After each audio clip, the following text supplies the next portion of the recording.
రేపు జరగబోయేటువంటి 2024 ఎన్నికల కురుక్షేత్రంలో తన అర్జునుడిని ఈ యుద్ధంలో రాబోయేటువంటి ఎన్నికల కురుక్షేత్రంలో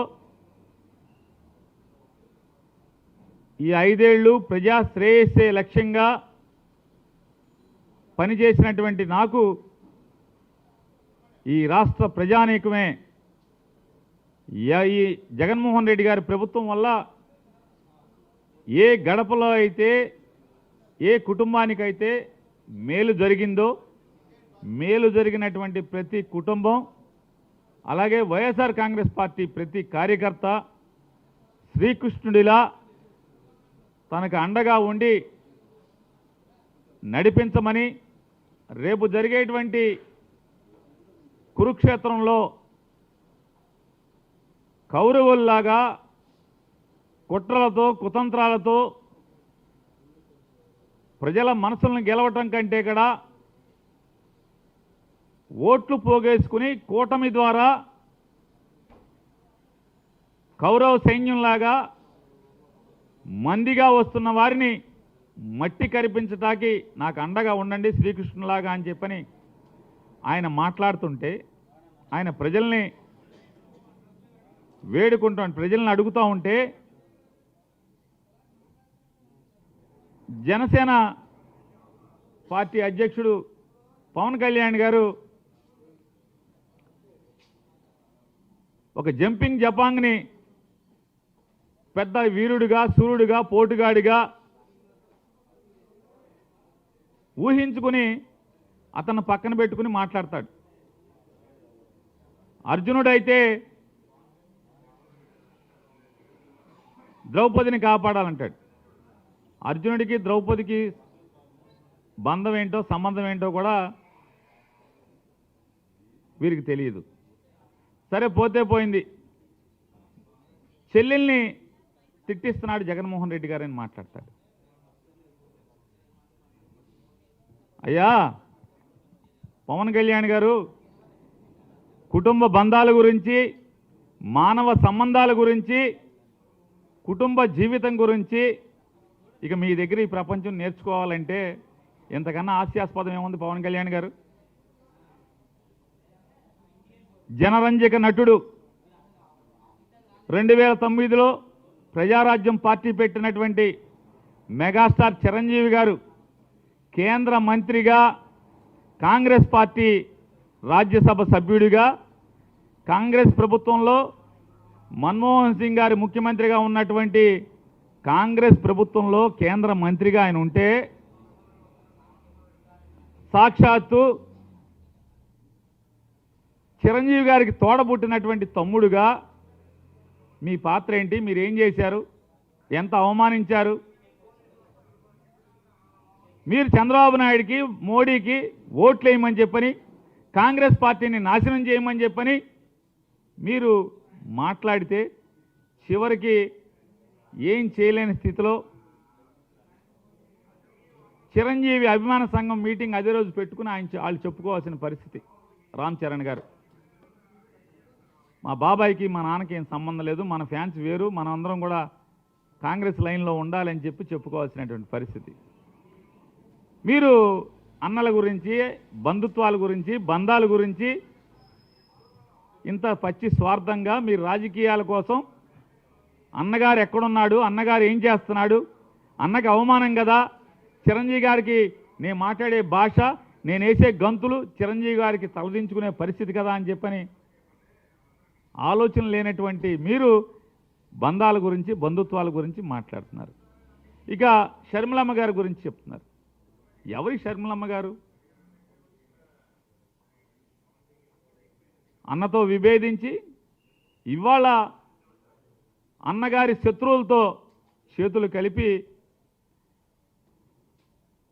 10 ఏళ్ల క్రితమేమో మా కుటుంబాన్ని చిన్నాభిన్నం చేస్తున్నారు, నా తండ్రి ద్వారా అధికారాన్ని పొంది నా తండ్రితో సహా మా కుటుంబాన్ని ఇబ్బందులు పాలు చేస్తున్నారు, అన్యాయంగా అక్రమంగా కేసులు కట్టి మమ్మల్ని బజారు పాలు చేస్తున్నారు అని చెప్పి మాట్లాడినటువంటి ఆవిడ ఇవాళ అదే జెండా మోసే స్థితిలో అది ఆవిడది ఏ రకమైనటువంటి నడవడిక? జెండా మోయటమే కాకుండా ఇవాళ బజారుకి ఎక్కి సొంత అన్నని ఏ రకంగా మాట్లాడుతుందో ఆవిడ. మరి మాట్లాడినప్పుడు యుద్ధంలోకి వచ్చిన తర్వాత అన్నని దూషిస్తున్నప్పుడు అన్న సైన్యం ఏం చేస్తారు? ఆఖరికి పవన్ కళ్యాణ్ గారి యొక్క మనుషులు, పవన్ కళ్యాణ్ గారిని ఫాలో అయ్యేటువంటి ఫ్యాన్స్ కానీ, చిరంజీవి గారు జగన్మోహన్ రెడ్డి గారిని కలవటానికి వస్తే సినిమా పరిశ్రమ గురించి ఇవన్నీ తిట్టారు. మీరు చెప్పేటువంటి మీ జనసైన్యమా జనసైకులు ఏంటిది? అది జనసైకుల జనసైన్యమా? వాళ్ళు ఎవరు? ఎన్ని చిరంజీవిని దూషించారు? అప్పుడు మీ నోరేమైంది? ఒక్క మాట, అరే ఎదవల్లారా మా అన్నయ్యరా తిట్టబాకండ్రా అని ఒక్క మాట మాట్లాడావా? మాట్లాడకపోగా ఇవాళ సన్నాయి నొక్కులు పత్తిత్తు కబుర్లు మాట్లాడుతున్నారు. ఇక నీతులు మీ దగ్గర నుంచి చెప్పాలి. మీరేం మాట్లాడారు? పవన్ కళ్యాణ్ గారు లోకేష్ గారిని, చంద్రబాబు నాయుడు గారిని, తెలుగుదేశం పార్టీని ఏం మాట్లాడారు? నా తల్లిని దూషిస్తారా, నా తల్లిని దూషిస్తారా అని చెప్పి రంకెలేశారు. సిగ్గు శరమన్నోడు ఎవడైనా నిజంగానే తల్లి, తండ్రి, చెల్లి అనేటువంటి భార్య అనేటువంటి బంధాలకు విలువిచ్చేవాడు అయితే తల్లిని తిట్టిన వాళ్ళని ఇవాళ ఎవడైనా తల్లిని తిట్టిన వాడిని ఏం చేస్తారు? చేతనైతే ఆడి పాడి మోస్తారు, లేదంటే భగవంతుని కోరుకుంటారు. వాడికి ఇంత దుర్మార్గంగా నేను ఆడికి మేలు చేస్తే నా తల్లిని తిట్టారు, అవమానించారు కాబట్టి భగవంతుడా వారి పాపాలని కడిగయ్యో లేకపోతే వాళ్ళ పాపాలకు తగ్గ శిక్ష అయ్యో అని కోరుకుంటారు. కానీ మనం ఏం చేస్తున్నాం? పల్లకీ మోస్తున్నాం. తల్లిని తిట్టిన వాళ్ళ పల్లకీ మోసేవాడిని ఏమంటారు? లేదా నువ్వు ముఖ్యమంత్రి అవ్వాలి, నువ్వు ముఖ్యమంత్రి అవ్వాలి, మా ప్రాణం పెడతాము, మేము చచ్చిపోతాము అని చెప్పని ఏ రంగం వేస్తున్నటువంటి మీ వాళ్ళందరినీ కూడా, అరే మనకి సీన్ లేదురా, మనం పల్లకీ మోయటమేరా, మనం ముఖ్యమంత్రి అవ్వలేము, నేను ఎమ్మెల్యేని అవ్వలేను, మీరు ఆగండి అని చెప్పని ఇట్లాంటి స్థైర్యాన్ని చంపే మాటలు మాట్లాడేవాడిని ఏమంటారు భారతంలో? యుద్ధం చేయాల్సిన వాడిని, యుద్ధానికి సిద్ధమైనటువంటి వ్యక్తుల్ని మానసిక స్థైర్యాన్ని చంపేవాడిని ఏమంటారు? శల్యుడు అంటారు. నవయుగ భారతంలో, కలియుగ భారతంలో శల్యుడి పాత్ర పవన్ కళ్యాణ్ పోషిస్తున్నాడు అంటే మాట వాస్తవమా కాదా? యుద్ధం చేస్తున్నట్టే అంటే యుద్ధానికి సిద్ధమైనటువంటి జన సైనికుల్ని నిర్వీర్యం చేస్తూ వాళ్ళ మానసిక స్థితిని చంపేస్తూ వాళ్ళ ధైర్యాన్ని చంపేస్తున్నటువంటి అండి ఇవాళ కలియుగ శల్యుడు నువ్వు. నాడు కర్ణుడి ధైర్యాన్ని నిర్వీర్యం చేయడానికి ప్రయత్నం చేసిన శల్యుడు ఇవాళ మీ పార్టీ కార్యకర్తల్ని స్థైర్యాన్ని యుద్ధం చేద్దామని రెడీ అవుతుంటే ఆయుధాలను పక్కన పడేయండి, మనం పల్లకీ మొయ్యాలి, మన చేతిలో ఆయుధాలు కాదు, మన చేతిలో పల్లకీ పట్టి ఉండాలి, పల్లకీ కమ్మి ఉండాలని చెప్పి చెప్తున్నాడు. నువ్వు శల్యుడితో కదా శల్యుడు, మరి నువ్వు శల్యుడివి కాబట్టి అర్జునుడు అంటే నువ్వు పోల్చుకుంటున్నావు. అర్జునుడికి శల్యుడికి పోల్చుకున్నప్పుడు నీకు బాధ కలుగుద్ది, ఆ బాధతో మాట్లాడేటువంటి మాటలు. అట్లాగే ఆ పక్కన కూర్చున్న అతను ఒకటి మాట్లాడతాడు. జగన్మోహన్ రెడ్డి గారి అన్ని అసత్యాలు మాట్లాడుతున్నాడు, అబద్ధాలు చెప్తాడు. ఆయన 2004 నుంచి 2009 దాకా, 2019 నుంచి 2024 దాకా మొత్తం నాకు తెలుసు అంటున్నాడు. మరి అన్నీ తెలిసినాడు అసలు జగన్మోహన్ రెడ్డి దగ్గరికి ఎందుకు వచ్చావు? సిగ్గు శరం లేదా? ఎందుకు వచ్చావు? 2014లో జగన్మోహన్ రెడ్డి గారి సింబల్ మీద ఆయన ఫోటో పెట్టుకుని ఎందుకు ఓట్లు అడిగావు? గుంటూరులో అడుక్కున్నావు కదా, ఓట్లు అడుక్కోలేదా? 2019లో బందరు వచ్చి ఎందుకు అడుక్కున్నావు? బందరులో ఎందుకు పోటీ చేసావు వైఎస్ఆర్ కాంగ్రెస్ పార్టీ సింబల్ మీద? మరి జగన్మోహన్ రెడ్డి గారు ఇంత చెడ్డోడని నీకు తెలిస్తే మరి ఎందుకు పోటీ చేసావు? ఎందుకు వచ్చావు అని అడుగుతున్నాను. సిగ్గుండాలి కదా అన్నీ తెలిసి రావటానికి. సిద్ధం అంటే దేనికి సిద్ధం? జగన్మోహన్ రెడ్డి గారు మా బందర్ ఎంపీ సారు గారు, మీరు జగన్ సారు గారు అంటున్నారు కదా, నేను అడుగుతున్నాను సిద్ధం అంటే పారిపోవడానికి సిద్ధమా అని జగన్మోహన్ రెడ్డి గారు అంటున్నారు. పారిపోయే బతుకులు ఎవడి? బతుకులు ఎవడి పారిపోయే బతుకులు. 2004లో మన బతుకెక్కడా? తెనాలిలో. తెనాలి నుంచి 2009కి నరసరావుపేట పారిపోయింది ఎవరు? 2009 నుంచి మళ్ళీ 2014 వచ్చేప్పటికి నరసరావుపేట నుంచి గుంటూరు పారిపోయినవాడు ఎవడు? 2019కి వచ్చేప్పటికి మళ్ళీ గుంటూరులో కాకుండా గుంటూరు నుంచి బందర్ పారిపోయినవాడు ఎవడు? పారిపోయే బతుకులు ఎవరి? జగన్మోహన్ రెడ్డియా పారిపోయి? ఎవడి పారిపోయే బతుకులు? ఇట్లాంటి వాళ్ళందరినీ పట్టుకుని నాడు రాజశేఖర రెడ్డి గారు లేకపోతే బతుకులేదు. చనిపోయిన రాజశేఖర రెడ్డి గారి గురించి, కేవీపీ రామచంద్రరావు గురించి సాయంత్రం 8 తర్వాత ఢిల్లీలో ఏం మాట్లాడుతున్నావో కేవీపీ రామచంద్రరావు గారికి తెలియదు అనుకుంటున్నావా? ఎంత అసహ్యంగా జుగుప్సాకరంగా జగన్మోహన్ రెడ్డి గారి గురించి ఇవన్నీ మాట్లాడుతున్నావో ఎవరికి తెలియదు అనుకుంటావా? పవన్ కళ్యాణ్ గురించి ఏం మాట్లాడావో తెలీదా? 2023 జనవరి ఫిబ్రవరి మాసాల్లో చంద్రబాబు దగ్గరికి కౌరు చేస్తే చంద్రబాబు ఇది మన స్కూల్ కాదురా బాబు, ఇది చాలా డేంజర్ కేసు, ఇది మనకొద్దు, పవన్ కళ్యాణ్కి తోసేయండి అని చెప్తే పవన్ కళ్యాణ్ గారి దగ్గరికి మార్చి ఏప్రిల్ మాసాల్లో పవన్ కళ్యాణ్ గారి దగ్గరికి ఒక ప్రొడ్యూసర్తో హరీష్ శంకర్ మైత్రి మూవీస్ వాళ్ళ సినిమా షూటింగ్ జరుగుతుంటే ఆ షూటింగ్ దగ్గరికి కౌరు చేసిన మాట వాస్తవా కాదా? పవన్ కళ్యాణ్ చీకొట్టిన మాట వాస్తవా కాదా? తర్వాత చిరంజీవి గారి కాళ్ళు పట్టుకుని చిరంజీవి గారితో ఫోన్ చేసి పవన్ కళ్యాణ్కి జూన్ జూలై మాసంలో పవన్ కళ్యాణ్ గారి దగ్గరికి వెళ్ళిన మాట వాస్తవం కాదా? వెళ్ళి ఆ రోజు మాట్లాడుకోవడమే కాకుండా ఆఖరికి 2004-9 నుంచి 9 మధ్యలో ఇవాళ డయాస్ మీద పవన్ కళ్యాణ్ గారి పక్కన కూర్చున్నటువంటి నాదెండ్ల మనోహర్ గారు ఎంత కాల్చుకు తిన్నావు, ఎంత ఏడిపించావు, నాదెండ్ల మనోహర్ని ఎంత బజార్కి ఇచ్చి రచ్చ చేస్తే ఈ రోజుకి నాదెండ్ల మనోహర్ గారు నిజంగా నువ్వు కాళ్ళు పట్టుకుంటే కదా ఆయన కరిగింది. చిరంజీవి గారు నాదెండ్ల మనోహర్ గారికి ఫోన్ చేసి ఇట్లా బాలసౌర్ వస్తాడు, బాలసౌర్ని క్షమించేయమని చెప్తే కదా బాలసౌర్ని నాదెండ్ల మనోహర్ క్షమించగట్టే కదా. ఇన్ని సర్కస్లు, ఇన్ని పిల్లి మొగ్గలేసి ఇవాళ ఈ రకమైన మాటలు మాట్లాడతాం. పోతే పోయావు, రాజకీయాలు కావాలి, లేకపోతే ఇంకోటి కావాలి. బందర్ ఏరియాలో కాపులు ఎక్కువ ఉన్నారు, నేను ఇక్కడైతే నాకు ఇబ్బంది అవుద్దేమో, ఎమ్మెల్యేలతో పెంటలు ఉన్నాయన్నీ కూడా, ఎమ్మెల్యేలతో తగులేని నియోజకవర్గం లేదు, ఇన్ని తగులు పెట్టుకుని ఇక్కడ నా వల్ల ఎడవలేనేమని చెప్పి వెళ్ళిపోవచ్చు, తప్పులేదు. మరి రాజకీయాల కోసం ఎంతోమంది గోడలు దూకుతున్నారు, పార్టీలు మారుతున్నారు, మారండి, ఎవడు ఆక్షేపణ లేదు ఇవాళ. ఎందుకంటే ఇది కలియుగం, కాలమంట చచ్చింది, పదవి కోసం ఎంత గడ్డైనా కలుస్తున్నారు మనుషులు. సరే కానివ్వండి, దాని గురించి ఇబ్బంది లేదు, తప్పు లేదు, ఎందుకంటే లోకమంట చచ్చింది కాబట్టి. కానీ అటుకెళ్ళి మాట్లాడటం ఈ భాష నిజంగా సిగ్గు శరం ఉన్నవాళ్ళైతే ఎవడైనా నాదెండ్ల మనోహర్ కాళ్ళు పట్టుకుంటారు ఎవడైనా? ఎంత ఏడిపించావు, ఎంత నాదెండ్ల మనోహర్ని, నాదెండ్ల మనోహర్ గారి శ్రీమతి గారిని ఎన్ని దుర్భాషలాడి ఇన్ని మాటలు మాట్లాడి వెళ్ళి కాళ్ళు పట్టుకునే పరిస్థితి. ఇంక జగన్మోహన్ రెడ్డి గారి జీవితం అంతా తెలుసంట, లోపల తెలుసంట, బయట తెలుసంట, ఒంటి మీద మచ్చలు తెలుసంట, ఏం పుట్టు మచ్చలు తెలుసు. మరి ఇన్ని తెలిసినోడు ఎందుకు పోటీ చేయాలి? వైఎస్ఆర్ కాంగ్రెస్ పార్టీ మీద 2 సార్లు ఎందుకు పోటీ చేసి? ఇవాళ కాదు రేపటికి పవన్ కళ్యాణ్ కూడా ఖచ్చితంగా ఏంటో తెలుస్తుంది. ఈ అరువు జుట్టు ఎట్టుకుని, జుట్టు కూడా మంద కాదు కదా, ఎవడో జుట్టు కదా, జుట్టుతో సహా అరువు జుట్టులు తెచ్చుకుని ఈ అరువు పార్టీలు, అరువులు. ఈయనంటే జగన్మోహన్ రెడ్డి గారికి చెప్పాడని రాజధాని ఇక్కడే ఉంచుతామని అంటే ఊరు తిరిగాంట. ఏ ఊరు బాబు? అసలు 7 నియోజకవర్గాల్లో ఈ అంతమ్మ ఎన్ని ఊళ్ళు ఉన్నాయో చెప్పగలవా? వచ్చి ఇక్కడ ఉంచుని గబగబా మీడియా ముందు పాఠమాప చెప్పు.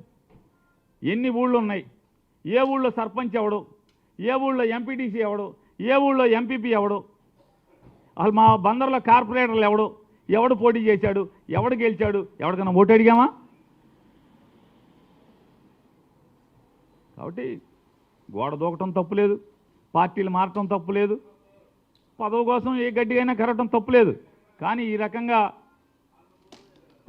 ఆశ్రమం ఇచ్చిన వాడిని, నీకు అర్హత ఇచ్చిన వాడిని, అధికారం ఇచ్చిన వాడిని ఈ రకంగా కించపరుస్తూ మాట్లాడటం దేవుడు ఉన్నాడా జగన్మోహన్ రెడ్డి గారికి? దేవుడు మీ ఒక్కడికే, జగన్ సారు మీకు ఒక్కడికే దేవుడు ఉన్నాడా? మాట్లాడు. ఎంపీ సారు నీలాంటి వాడికి దేవుడు ఉంటాడా? ఇన్ని గోడలు దూకినోడికి, ఇంతమందిని వెన్నుపోటు పొడిచినోడికి, ఇంతమందిని మోసం చేసినోడికి ఎవడైనా సాధారణంగా ఏం చెప్తారంటే, ఒక చోట నుంచి ఒక అధికారి ట్రాన్స్ఫర్ అయ్యాడు, లేదే మనం ఒక ఊరు నుంచి ఒక ఊరికి మారాం, ఒక పేట నుంచి ఒక ఊరికి మారాం, అద్దెంట్లోకి మారాం. ఏం చెప్తారు? ఏమండి కావాలంటే పలానా బజార్లో మేము ఉండొచ్చామండి, ఆయన ఒకసారి అక్కడ ఆ బజార్లో ఒకసారి నా గురించి ఎంక్వైరీ చేయండి అని చెప్తాం ఎవరైనా. ఒక్కసారి తెనాలిలో, లేదా ఒక్కసారి నరసరావుపేటలో, ఒక్కసారి గుంటూరులో, ఇవాళ రేపు బందర్లో ఎంక్వైరీ చేసుకుంటే తెలుస్తుంది ఎవరెవరేంటనేది. ఇవాళ పవన్ కళ్యాణ్ గారికి ఒకటే చెప్తున్నాం, అన్నని అవమానపరిచిన, మానవ సంబంధాలకు విలువ ఇవ్వనటువంటి పవన్ కళ్యాణ్ గారు, అన్నని అవమానించే పరిస్థితిలో రాజకీయాలు నడిపినటువంటి మీరు, అన్నగారు ఒక రాష్ట్ర ముఖ్యమంత్రి దగ్గరికి సినీ పరిశ్రమ గురించి చర్చలు జరపడానికి వచ్చినప్పుడు వచ్చిన మనిషి గురించి మీ ఫ్యాన్స్ అందరూ కూడా దుర్భాషలాడితే ఏం మాట్లాడారు? మీరు మాట్లాడే భాష ఏంటి? ఇవాళ మీరు చెప్పే సూక్తులేంటి? ఇవాళ తల్లిని తిట్టినటువంటి, తల్లిని దూషించినటువంటి పార్టీ పల్లకి మోస్తున్నటువంటి మీరు, అలాగే అన్నని దూషించేటువంటి, శత్రువులతో చేతులు కలిపి అన్నని దూషిస్తున్నటువంటి షర్మిల గారు, మీ ఇద్దరూ కలిసి ఇవాళ అర్జునుడు అంటే తప్పు మాట్లాడే పరిస్థితులు ఉంటే 100కి 100% చెప్తున్నాం. ఇది కలియుగం. భారతంలో ఏ రకంగా అయితే ఉందో ఇవాళ భారత రామాయణాలని పిల్లలకి ఎందుకు బోధిస్తారు? ఎందుకంటే దాంట్లో మంచిని చూసి మోటివేట్ అవ్వమని చెప్పని. ఖచ్చితంగా నేడు కలియుగం ఏది, ఈ కలియుగంలో కూడా ఈ మీలాంటి చంద్రబాబు నాయుడు, లోకేష్, పవన్ కళ్యాణ్, కాంగ్రెస్ పార్టీ, సోనియా గాంధీ, అలాగే సిపిఐ పార్టీ, అలాగే ఇట్లాంటి జగన్మోహన్ రెడ్డి గారిని వ్యతిరేకించేటువంటి శక్తులన్నీ కూడా కౌరవుల్లాగా, ఇవాళ కలియుగ కౌరవుల్లాగా జగన్మోహన్ రెడ్డి గారి మీద దాడి చేస్తుండే.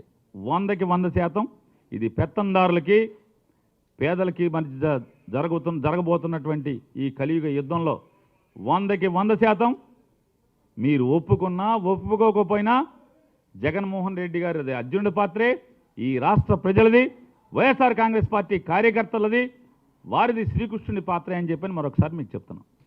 ఇప్పుడు నేను చూసేదే ఉంటుందండి, హరిరామ జోగి గారు తిప్పలు పడతా ఉన్నాడు, కాపులను మోసం చేయొద్దు పవన్ కళ్యాణ్ గారు, కాపులు అమాయకులు, కాపులు మోసం చేయొద్దు అని ఆయన తిప్పలు పడుతున్నాడు. అది ఆయన గోల, మా వైఎస్ఆర్ కాంగ్రెస్ పార్టీకి సంబంధించిన గోల కాదు. ఆయన కులపరంగా మాట్లాడుతున్నాడు. ఏమని? నువ్వు కాపుల్ని పోగేసి చంద్రబాబుకి తాకట్టు పెట్టద్దు, చంద్రబాబు పల్లకి మోయించద్దు, గెలుస్తామో ఓడతామో మన కులానికి కూడా, కమ్మారికి రెడ్లకి ఎట్ట అయితే ముఖ్యమంత్రి చేశారో మన కులానికి కూడా ముఖ్యమంత్రి ఉండాలి అని చెప్పని అతను ఆకాంక్షిస్తున్నట్టున్నాడు. ఎవరు? హరిరామజోగి గారు. ఆ ఆకాంక్షను ఒప్పుకుంటాడా లేదా? లేదు, నాకు పల్లకి మోయటమే నాకు అలవాటైన వ్యవహారం, నా కుర్చీలో కూర్చునేటువంటి అర్హత, ఆకాంక్షలు లేవు అని చెప్తాడా? వాళ్ళిద్దరూ చూసుకోవాల్సిన అంశం. ఇందులో మీరు నేను మాట్లాడటానికి ఏముంటుంది?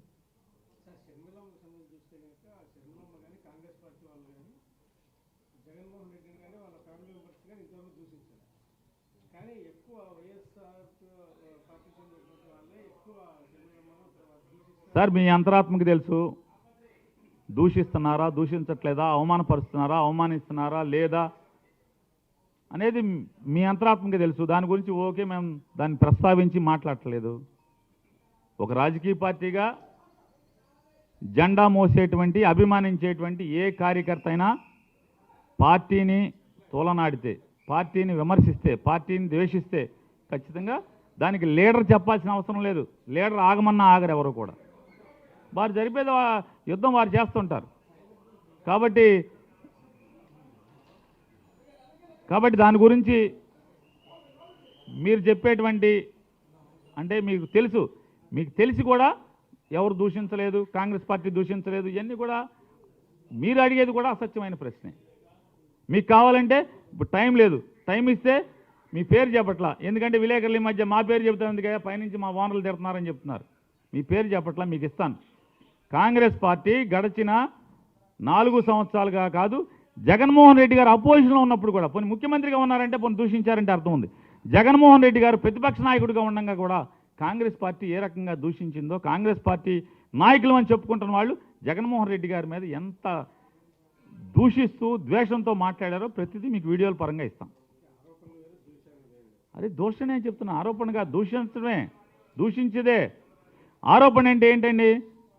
జరుగుతున్నటువంటి రాజకీయ నిర్ణయాలు, తీసుకున్న రాజకీయ నిర్ణయాలు, ప్రజల పక్షాన మాట్లాడేటువంటి భరోసా మాటల్లో తప్పులుంటే ప్రశ్నించు, కానీ దూషిస్తమే, వ్యక్తిగత విమర్శలే మీకు కావాలంటే ఇస్తానని చెప్తున్నాను.